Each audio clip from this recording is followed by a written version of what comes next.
আজ আমরা set theory অর্থাৎ সেট তত্ত্ব এই চ্যাপ্টারটা নিয়ে আলোচনা করব। এই চ্যাপ্টারটা খুবই গুরুত্বপূর্ণ ছাত্রছাত্রীদের কাছে।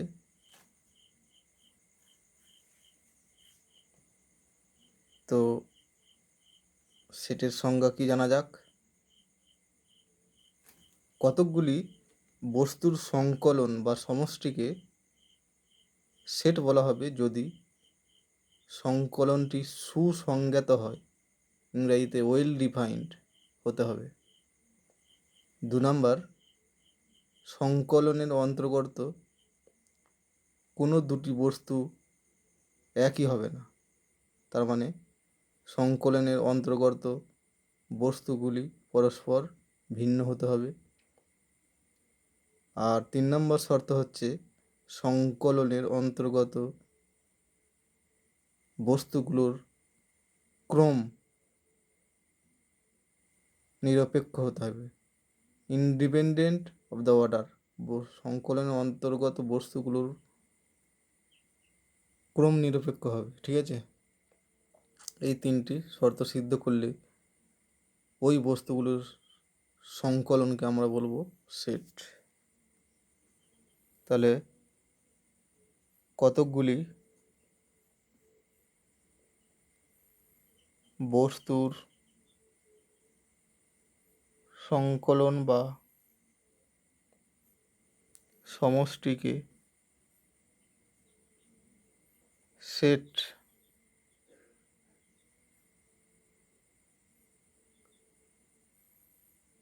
বলা হবে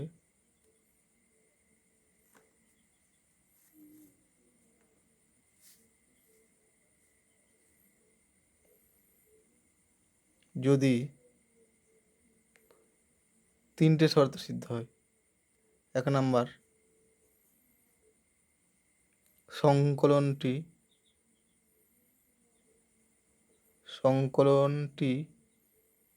সুসংজ্ঞাত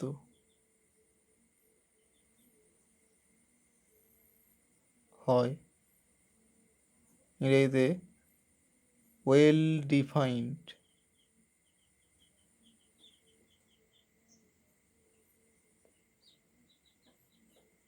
ঠিক আছে, সংকলনটি ওয়েল ডিফাইন্ড হতে হবে, মানে সুসংজ্ঞাত হতে হবে।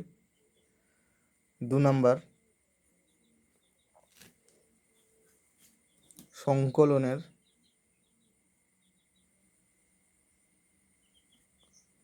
অন্তর্গত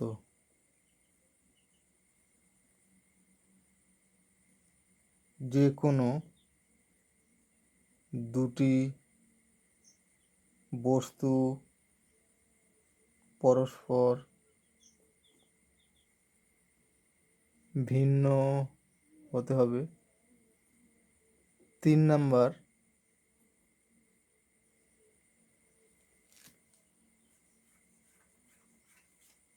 সংকলনের অন্তর্গত বস্তুগুলো ক্রমনিরপেক্ষ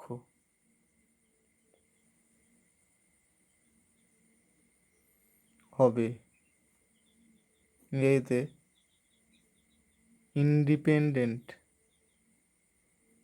অফ অর্ডার। ঠিক আছে, এই 3টে শর্ত যদি সিদ্ধ হয় তখন ওই বস্তুগুলোর সংকলনকে আমরা বলবো সেট। তো এখন দেখা যাক সুসংজ্ঞাত মানে ওয়েল ডিফাইন্ড কি জিনিসটা। সুসংজ্ঞাত কথার অর্থ হচ্ছে এমন এক নিয়ম, সুসংজ্ঞাত হচ্ছে এমন একটা নিয়ম যার দ্বারা বোঝা যায় যে কোন বস্তুগুলি ওই সংকলনের মধ্যে আছে আর কোন বস্তুগুলি ওই সংকলনের বাইরে আছে। ঠিক আছে, এর দ্বারা বোঝা যায় কোনো একটি বস্তু এই সংকলনের মধ্যে থাকবে না বাইরে থাকবে। উদাহরণস্বরূপ যদি বলি যে ভারতের অন্তর্গত কলেজ সমূহের সংকলন, ঠিক আছে, ভারতের অন্তর্গত কলেজ সমূহের সংকলন, তাহলে এই সংকলনটি সুসংজ্ঞাত হবে। কারণ কি? কারণ যেসব কলেজ ভারতে অবস্থিত সেই সব কলেজগুলোই এই সংকলনের মধ্যে থাকবে, কিন্তু যেসব কলেজ ভারতের বাইরে অবস্থিত সেই সমস্ত কলেজগুলো এই সংকলনের অন্তর্গত হবে না, ঠিক আছে। অর্থাৎ সুসংগত কথার অর্থ হচ্ছে, সুসংগত হতে গেলে আমরা নিশ্চিতভাবে বলতে হবে, নিশ্চিতভাবে, ঠিক আছে। সুসংগত হতে গেলে মনের মধ্যে আমাদের কোনো দ্বিধাবোধ থাকবে না, কোনো রকম দুশ্চিন্তা হবে না যে কোন বস্তুগুলি এই সংকলনের মধ্যে আছে আর কোন বস্তুগুলি এ সংকলনের মধ্যে নেই। তো ভারতের অন্তর্গত কলেজসমূহের সংকলন যদি বলি, তাহলে এই কোন কলেজগুলো এই সংকলনের মধ্যে আছে সেই সম্পর্কে আমাদের মধ্যে কোনো রকম দ্বিধার সৃষ্টি হবে না। তাই বলতে পারি যে এই সংকলনটি সুসংগত। তো এখন যদি বলি যে ভারতের সব লম্বা ছাত্রদের সংকলন, তবে এই সংকলনটি কিন্তু সুসংগত নয়। কারণ কি? কারণ হচ্ছে কোনো ছাত্রের উচ্চতা কীরূপ হলে তাকে লম্বা ছাত্র বলবো তা নির্দিষ্ট করে বলা যায় না। তাই কোনো ছাত্র কোনো একজনের মতে লম্বা বলে বিবেচিত হতে পারে, আবার অপর একজনের মতে ওই ছেলেটি বেঁটে বলে বিবেচিত হতে পারে। তাই নিশ্চিতভাবে আমরা বলতে পারি না যে এই ছেলেটি এই সংকলনের মধ্যে আছে না এই সংকলনের বাইরে আছে, ঠিক আছে। অর্থাৎ আমাদের মনের মধ্যে একটা দ্বিধা সৃষ্টি হচ্ছে যে ওই ছেলেটি এই সংকলনের মধ্যে থাকবে না ছেলেটি, মানে ওই ছাত্রটি এই সংকলনের বাইরে থাকবে। এরূপ মনের মধ্যে যদি দ্বিধা সৃষ্টি হয়, তখন আমরা বলবো যে সংকলনটি সুসংজ্ঞাত অর্থাৎ ওয়েল ডিফাইন নয়। তাহলে বোঝা গেল মোটামুটি ওয়েল ডিফাইন বা সুসংজ্ঞাত কী। তো এরপর আসা যাক, সংকলনের অন্তর্গত বস্তুগুলো বিভিন্ন হতে হবে, তবে তাকে আমরা বলবো, ওই সংকলনটাকে আমরা বলবো সেট। উদাহরণস্বরূপ, ঠিক আছে, একটা উদাহরণ দিচ্ছি, 1 2 4 6, ঠিক আছে। এখানে দেখো প্রত্যেকটা বস্তু মানে প্রত্যেকটা সংখ্যা আলাদা, তাই এটা একটা সেট সূচিত করে। কিন্তু যদি এরকম বলি 1 3 3 5 7, এটা সেট সূচিত করে না, সেট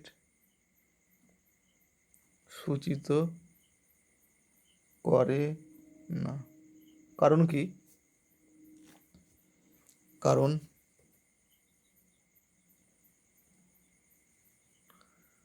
কারণ হচ্ছে এখানে দেখো সংখ্যাগুলো মানে বস্তুগুলো, যে সমস্ত বস্তুগুলো আছে মানে সংখ্যাগুলো এখানে আছে সেগুলো সবগুলো ভিন্ন নয়।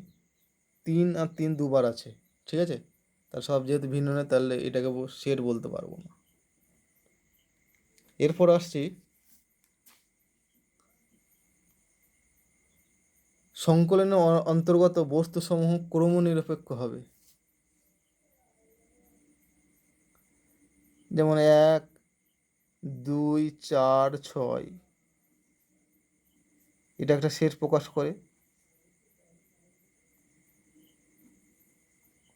আমি ক্রমটাকে চেঞ্জ করে দিই 2 4 1 6, ঠিক আছে, তাহলে এটাও একটা সেট সূচিত করে।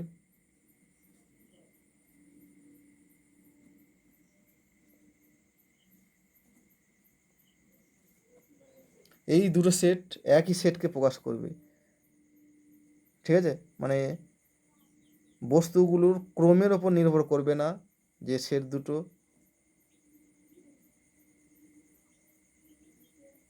একই কি আলাদা। যে সমস্ত বস্তুগুলো আছে সেই সমস্ত বস্তুগুলো থাকলেই সেট দুটো একই সেট সূচিত হবে। সে যাই হোক না কেন, বস্তুগুলো যে ক্রমে সাজানো হোক না কেন, এই দুটো সেট কিন্তু একই। ঠিক আছে, তার মানে বস্তুগুলোর ক্রম চেঞ্জ করলেও সেটটা একই থেকে যাবে। যদি বস্তুগুলো একই থাকে, মানে এখানে এক আছে এখানে এক থাকতে হবে, দুই আছে দুই থাকতে হবে, চার আছে চার থাকতে হবে, ছয় আছে ছয় থাকতে হবে, তাহলে এই সেট দুটো একই সেটকে প্রকাশ করবে। ঠিক আছে, আমরা অন্য যে কোনো ক্রমে সাজালেও সেই একই সেটকেই প্রকাশ করবে। তো এই হলো সংজ্ঞা, তিনটে শর্ত সিদ্ধ করতে হয়।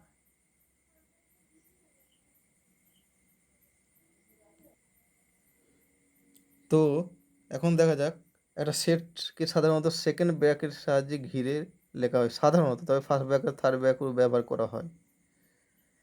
একটা সেট 1 2 3 4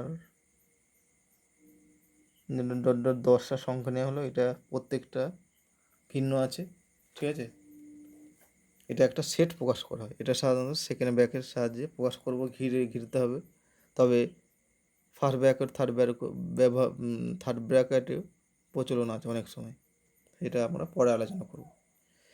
তো এটাকে যদি ইংরাজি একটা সেটকে ইংরাজি ক্যাপিটাল অক্ষরে দ্বারা সূচিত করা হয়, যদি এই সেটটা এ সেটের সঙ্গে সমান হয় তাহলে ক্যাপিটাল এ ইংরাজি বড় অক্ষরের সাহায্যে আমরা লিখব সেটকে। আর সেটের এক একটা পদকে সূচিত করতে ইংরাজি ছোট অক্ষর এ বি সি এগুলো ব্যবহার করা হয়। আর সেটকে বোঝাতে ক্যাপিটাল এ, একটা সেট সূচিত করতে capital A, capital B, capital C ইত্যাদি অক্ষর দ্বারা সূচিত করা হয়। তো এখন সসীম সেট কাকে বলে তার আগে জানি, সেটের যে এক একটা বস্তুকে এক একটা পদ বলা হয়। ঠিক আছে, এক একটা বস্তুকে এক একটা পদ বা এলিমেন্ট বলা হয়।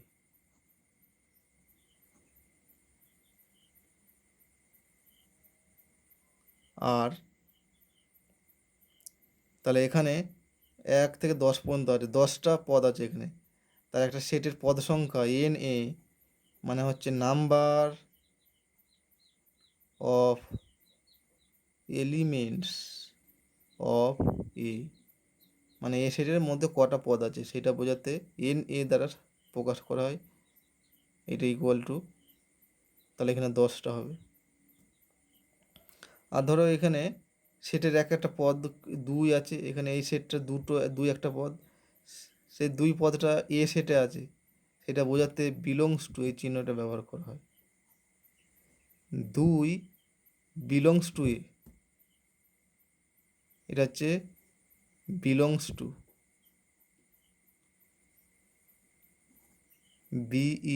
BELONGS, বিলংস টু, ইংরেজিতে বিলংস টু বলা হয়, বাংলায় হচ্ছে অন্তর্ভুক্ত।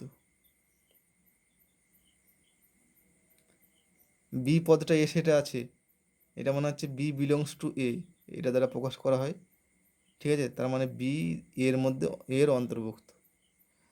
এখানে দেখো কিন্তু 14 যদি একটা পদ, 14 একটা সংখ্যা, এই সংখ্যাটা এতে নেই, এটা কীভাবে বোঝাবো? এ ডাজ নট বিলংস টু চিহ্ন দিয়ে কেটে দেওয়া, এটার হচ্ছে ডাজ নট বিলং টু, এই চিহ্নটা বলা হয় does not belong to.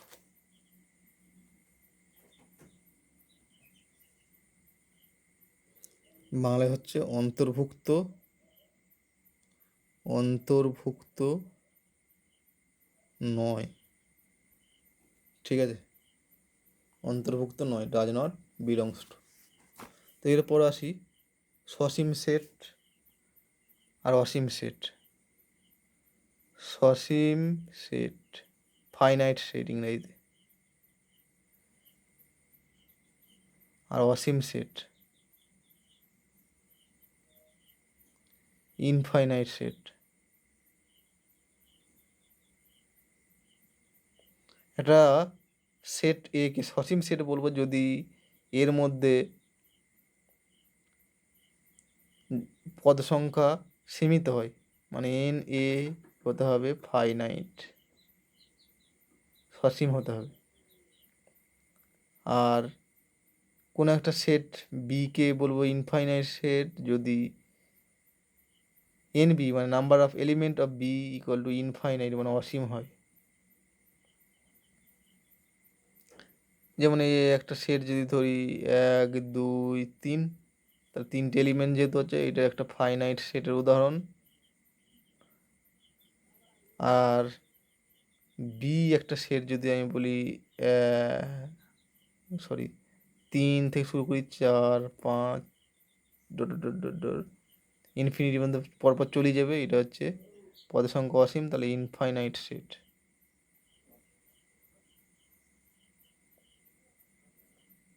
Infinite set,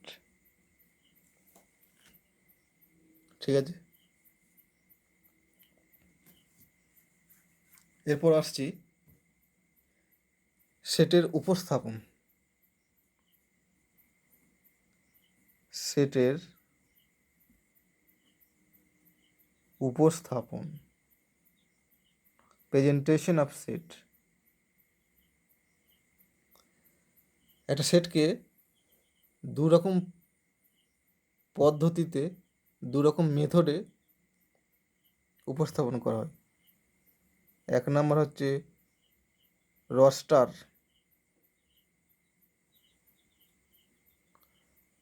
বা একটা নাম আছে ছক বন্দীকরণ।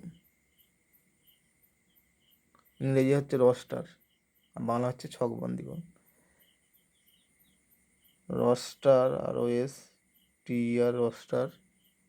আরেকটা নাম আছে tabular form, tabular method. Roaster অথবা ট্যাবুলার মেথড দুটো ইংরেজি নাম, আর রস্টারের বাংলা নাম হচ্ছে ছক বন্দীকরণ। আর 2 নম্বর হচ্ছে ধর্মভিত্তিক এর পদ্ধতি। রস্টার বা ছক বন্দীকরণ পদ্ধতি ধর্মভিত্তিক পদ্ধতি। এটা হচ্ছে প্রপার্টি মেথড, প্রপার্টি মেথড। তো এখন দেখা যাক 1 নাম্বার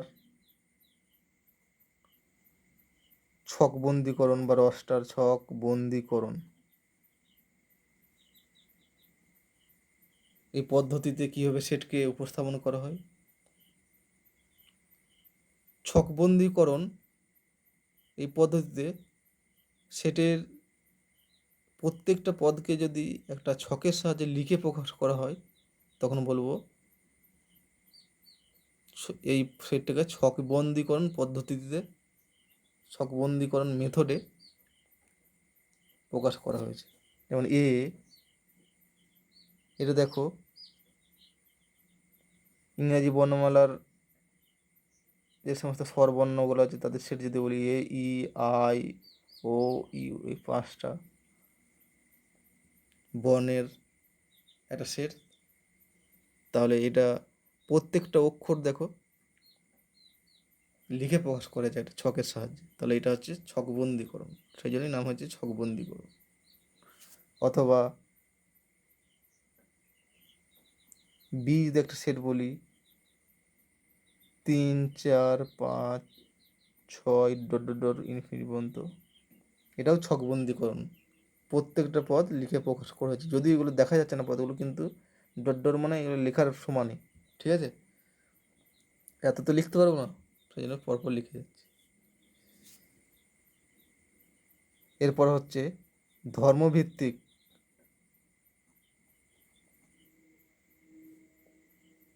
পদ্ধতিতে সেটের প্রকাশ। ধর্মভিত্তিক পদ্ধতি কি, কোনো সেটের পদগুলোকে ছকের সাহায্যে প্রকাশ না করে যদি ওই সেটের পদগুলি কোন নিয়ম মেনে চলে বা কোন ধর্ম মেনে চলে সেটার উল্লেখ করে শর্টকাটে যদি ওই সেটের পদসমূহকে যদি প্রকাশ করা হয় তাকে বলা হয় ধর্মভিত্তিক পদ্ধতি। যেমন একটা সেট এক্সাম্পল দিলাম, একটা সেট এক্স, এর পদগুলো হচ্ছে কেমন আছে, এক্স সাচ দ্যাট, এক্সের পরিচয়টা হলো এক্স হলো যুগ্ম স্বাভাবিক সংখ্যা। তাহলে দেখো এর পদগুলোকে কিন্তু প্রত্যেকটা পদকে লিখে প্রকাশ করা হয়নি, একটা ধর্মের সাহায্যে একটা কোন নিয়ম মেনে চলছে সেই নিয়মটা মেনে এর সেটগুলোকে প্রকাশ করা হয়েছে। কোন ধর্ম মেনে চলছে পদগুলো সেই ধর্মটাকে শুধু প্রকাশ করার ওই ধর্মের সাহায্যে সেটের পদগুলোকে প্রকাশ করা হয়েছে শর্টকাটে। তাহলে এটা হলো একটা ধর্মভিত্তিক পদ্ধতিতে সেটের প্রকাশ। আর একটা এক্সাম্পল, বি যদি বলি এক্স সাচ দ্যাট 2 x <4, মানে বি এর পদগুলো, এটা হচ্ছে সাচ দ্যাটের জন্য, সাচ দ্যাট, এটা বলি such that, SUCH, such that মানে এরূপ যে, বাংলা হচ্ছে এরূপ যে, মানে এক্স এরূপ যে 2 x <4, ঠিক আছে, মানে সেই সমস্ত এক্স যেগুলো 2 আর 4-এর মধ্যে যে সমস্ত সংখ্যা আছে সেইগুলো এই সেটের এলিমেন্ট বা পদ। তাহলে দেখো প্রত্যেকটা পদ কিন্তু লিখে প্রকাশ করা হয়নি, একটা ধর্মের সাহায্যে প্রকাশ করা হয়েছে।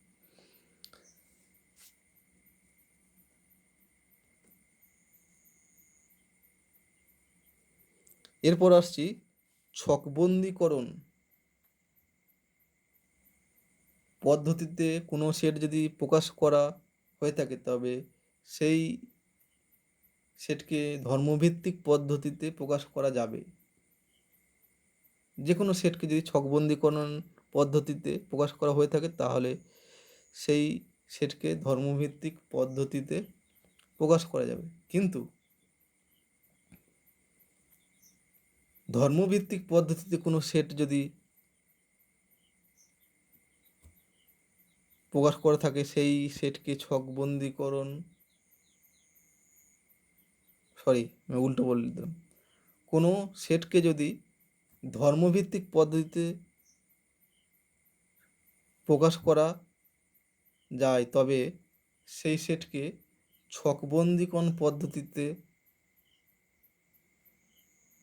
প্রকাশ করা যেতেও পারে আবার নাও যেতে পারে। কিন্তু ছকবন্দীকরণ পদ্ধতিতে কোনো সেটকে যদি প্রকাশ করা হয়ে থাকে তবে সেই সেটকে ধর্মভিত্তিক পদ্ধতিতে প্রকাশ করা যাবেই, ঠিক আছে।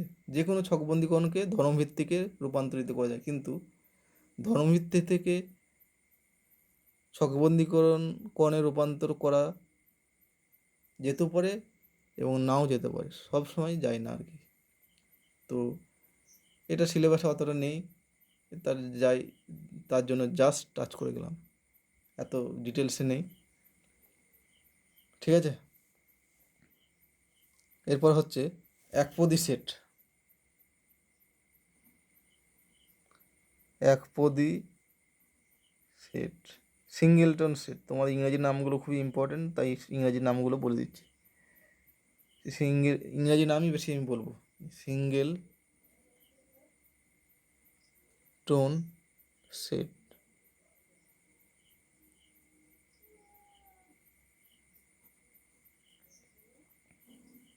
কোনো একটা সেটের পদ সংখ্যা আমরা জানি যদি একটাই হয় তাকে বলবো সিঙ্গেলটন সেট। যেমন একটা সেট বলছি, শুধু একটা ধরো 5 এই এলিমেন্টটা আছে, তাহলে একটা সেট, তাহলে এটা হচ্ছে সিঙ্গেলটন সেট, পদ সংখ্যা যদি একটা হয়। 2 নম্বর, শূন্য সেট। শূন্য সেট ইংরেজি নাম অনেকগুলো আছে, নাল সেট और ভয়েড সেট और এমটি সেট।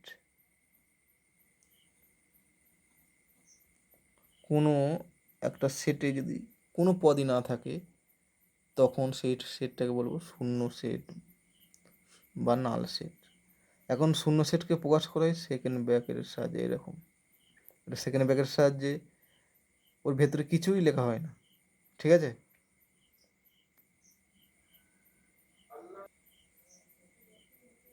তাহলে কী পেলাম, শূন্য সেটকে প্রকাশ করা হয় একটা সেকেন্ড ব্র্যাকেটের সাহায্যে, ভেতরে কিছু না লিখে, ফাঁকা লিখে, অথবা ফাই দ্বারাও শূন্য সেটকে প্রকাশ করা হয়, ঠিক আছে? তার ভেতরে কিছুই না থাকলে তার মানে পদ সংখ্যা যদি জিরো হয়, শূন্য হয়, তখন তাকে বলবো শূন্য সেট। এখানে দেখো ভেতরে কিছুই লেখা হয়নি, এটা একটা শূন্য সেট। কিন্তু এখানে যদি হয় এইটা, ভেতরে দেখো জিরো লেখা হয়েছে, জিরো একটা শূন্য, কিন্তু এটা শূন্য সেট নয়, এটা হচ্ছে সিঙ্গেলটন সেট, এক পদী সেট। ভেতরে জিরো আছে, মানে এটা একটা সেট যার মধ্যে একটা পদ আছে, সেই পদটা হচ্ছে শূন্য, তার জন্য এটা শূন্য সেট নয়, এটা হচ্ছে এক পদী সেট, পদ সংখ্যা একটা। এখানে কোনো পদ ছিল না, তার জন্য শূন্য, শূন্য সেট, ঠিক আছে? অথবা ফাই দ্বারাও প্রকাশ করা হয়। তো একটা শূন্য সেটের উদাহরণ দিই। যদি বলি ধর্মভিত্তিক পদ্ধতিতে x such that x belongs, x হলো, বিলংস তখন লিখছি না, এক্স হলো স্বাভাবিক সংখ্যা। এখন স্বাভাবিক সংখ্যা নিয়ে পরে আলোচনা করছি, তোমরা জানো 1 2 3 4 এগুলো হচ্ছে স্বাভাবিক সংখ্যা, ইনফিনিট বন্ধ, এবং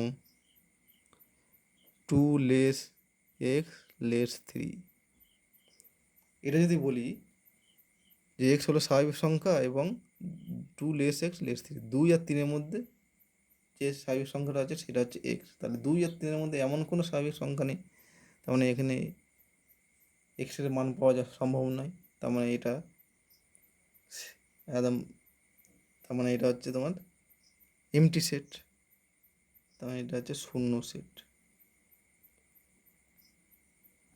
এ সেটকে যদি এ দ্বারা প্রকাশ করি হয়, এ সাজ দ্যাট এক্স, এ একটা সেট, তার এলিমেন্টগুলো এক্স সাজ দ্যাট এক্স হলো স্বাভাবিক সংখ্যা এবং 2 লেস এক্স লেস 3, এটা দ্বারা যদি প্রকাশ করি তখন আমরা ওই সেটটাকে বলবো, তাহলে এই সেটের মধ্যে কোনো পদ নেই, তাহলে এই জন্য এ হলো এমটি সেট, তাহলে এ হলো ফাই বলতে পারি, এমটি সেটকে ফাই দ্বারা প্রকাশ করে, এ ফাইয়ের সঙ্গে সমান হবে, ঠিক আছে?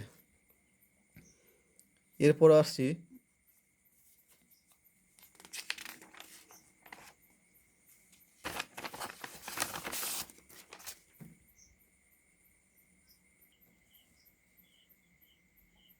এরপর যেটা আসছি হচ্ছে উপসেট, খুবই গুরুত্বপূর্ণ। দুটো সেট, এ একটা সেট আর বি একটা সেট, ঠিক আছে?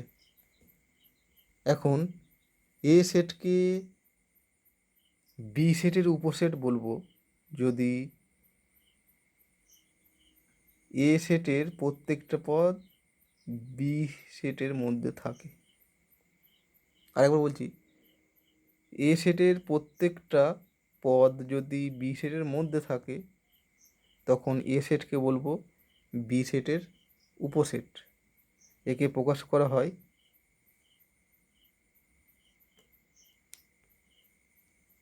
ঠিক আছে, একে প্রকাশ করা হয় এই চিহ্ন দ্বারা, এ উপসেট বি, এটা উপসেটের চিহ্ন, ঠিক আছে? এটা হচ্ছে উপসেট চিহ্ন বা সাবসেটের চিহ্ন। তাহলে ম্যাথামেটিক্যালি মানে প্রতীকের সাহায্যে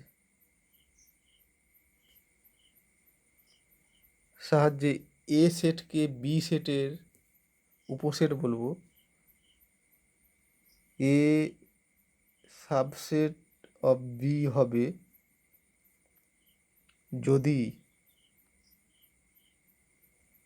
ঠিক আছে, এক্স বিলংস টু এ এর মধ্যে যে কোনো একটা পদ এক্স যদি এর মধ্যে থাকে, this implies x belongs to B থাকবে। এটা চিহ্ন হচ্ছে ইমপ্লাইজ দ্যাট, ইমপ্লাইজ দ্যাট। তার মানে এটার মানে হচ্ছে, বাংলা ইমপ্লাইজ দ্যাটের অর্থ হচ্ছে এর অর্থ এই যে, মানে x belongs to A implies x belongs to B, মানে কি এক্স যদি এতে থাকে তবে এক্সটা বিতেও থাকবে। ঠিক আছে,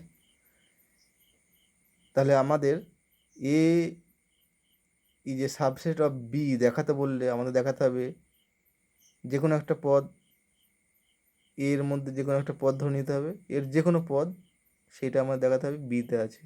এটা ম্যাথামেটিক্যালি প্রতীকের সাহায্যে প্রকাশ করা হয়। X belongs to A implies x belongs to B যদি হয় তখন বলবো এ সাবসেট অফ বি।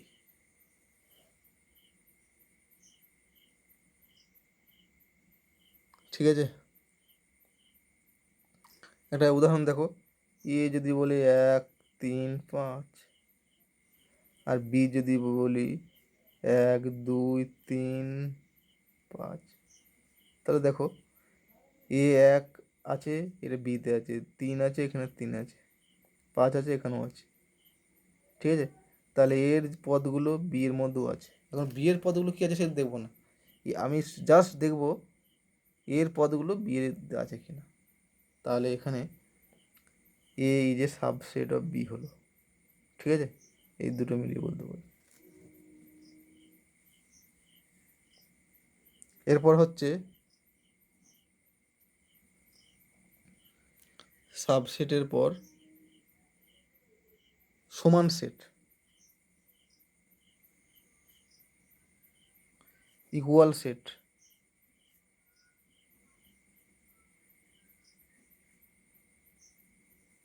দুটো সেট এ আর বি কে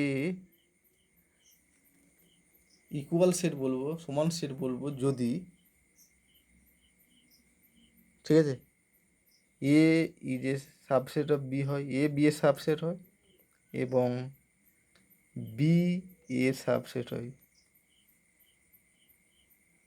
অর্থাৎ A is a subset of B, A B এর সাবসেট হতে গেলে এর প্রত্যেকটি এলিমেন্ট বিতে থাকতে হবে, আর এবং বি সাবসেট অফ এ মানে বি এর উপসেট হতে গেলে বি এর প্রত্যেকটা এলিমেন্ট আবার এতে থাকতে হবে। ঠিক আছে, তাই এটা প্রতীকের সাহায্যে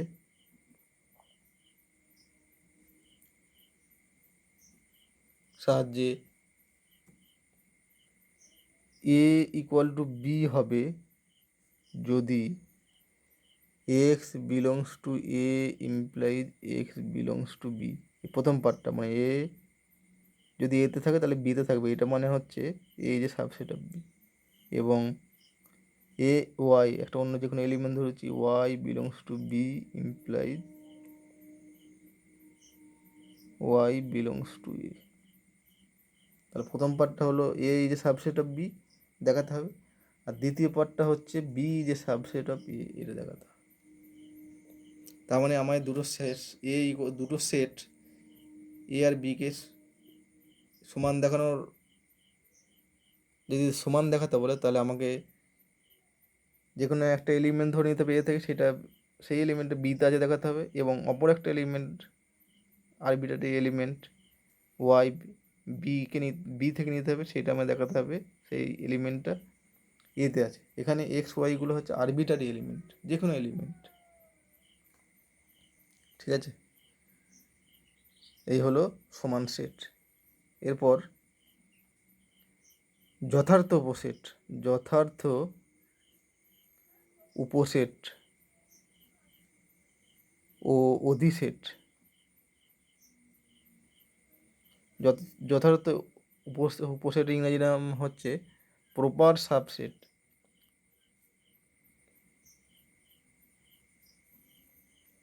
অ্যান্ড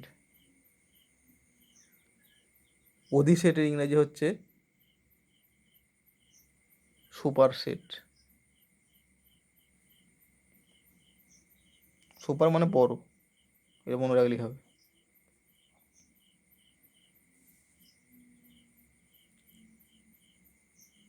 ধরো এ একটা সেট আর বি একটা সেট, এ সেটকে বি সেটের যথার্থ উপসেট বলবো যদি এর প্রত্যেকটা এলিমেন্ট বি এর মধ্যে থাকে, কিন্তু বি এর মধ্যে অন্ততপক্ষে একটা এলিমেন্ট থাকবে যেটা এতে নেই। ঠিক আছে, তখন আমরা বলবো এ বি এর যথার্থ উপসেট। তাহলে কি বললাম, এ এর প্রত্যেকটা এলিমেন্ট বিতে থাকবে, কিন্তু বি এর মধ্যে অন্ততপক্ষে একটা থাকবে, একটা পদ থাকবে যেটা এতে নেই। তখন আমরা বলবো একে বি এর যথার্থ উপসেট। একে প্রকাশ করা হয় শুধু এরকম চিহ্ন।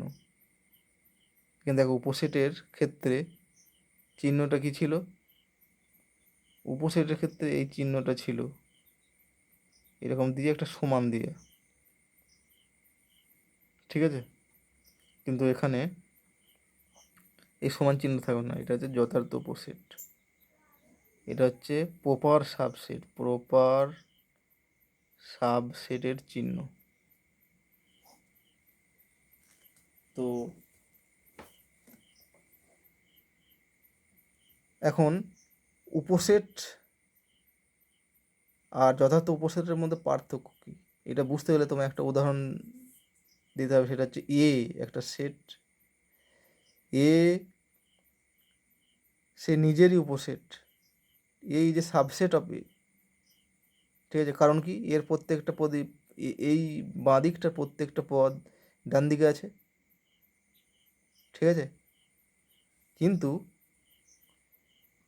এ তার নিজের যথার্থ উপসেট মানে সুপারসেট, না সরি, প্রপার সাবসেট নয়।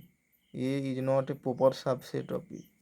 কারণ কি প্রপার সাবসেট হতে গেলে এর প্রত্যেকটা এলিমেন্ট বাঁ দিকের প্রত্যেকটা এলিমেন্ট ডান দিকে থাকতে হবে। ঠিক আছে,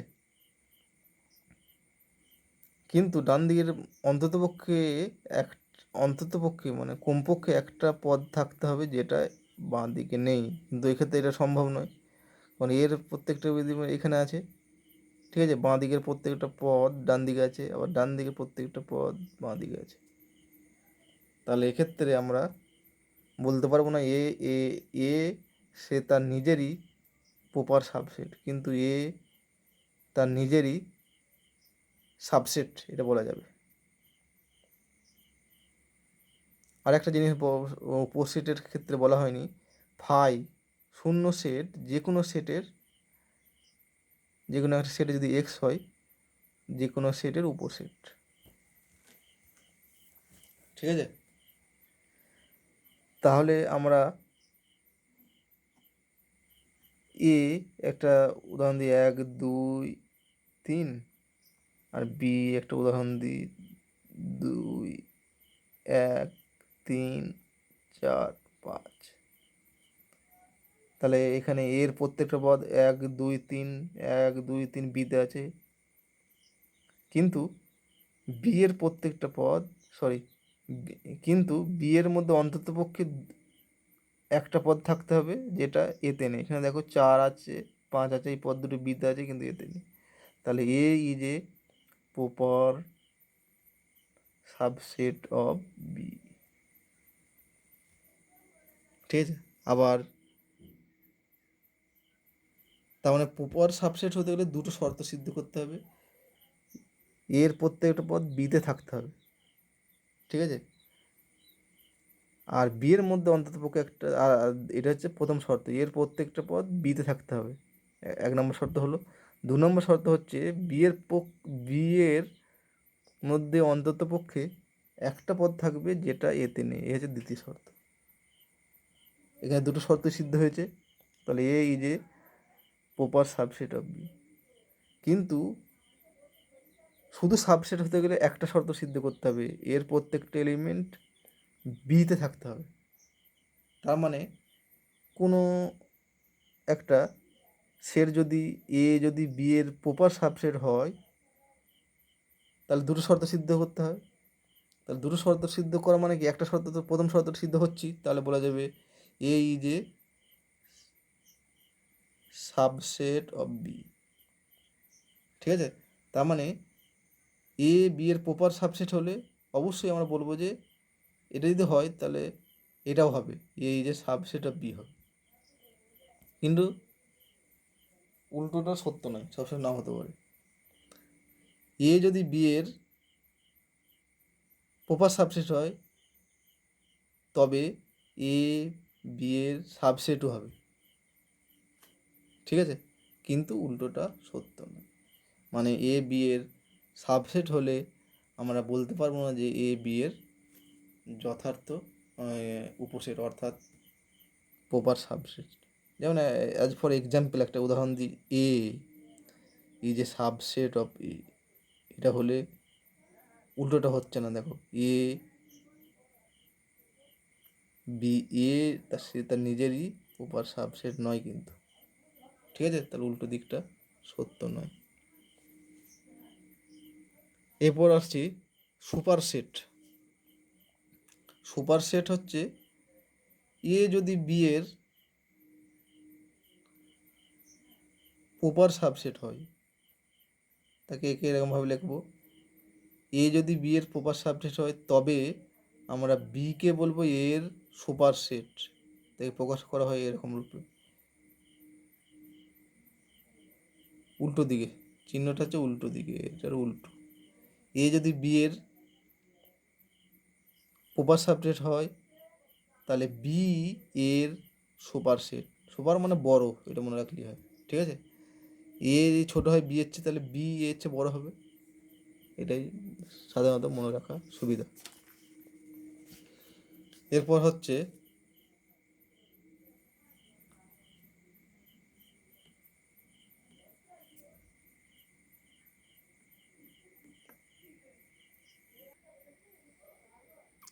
এরপর আসছি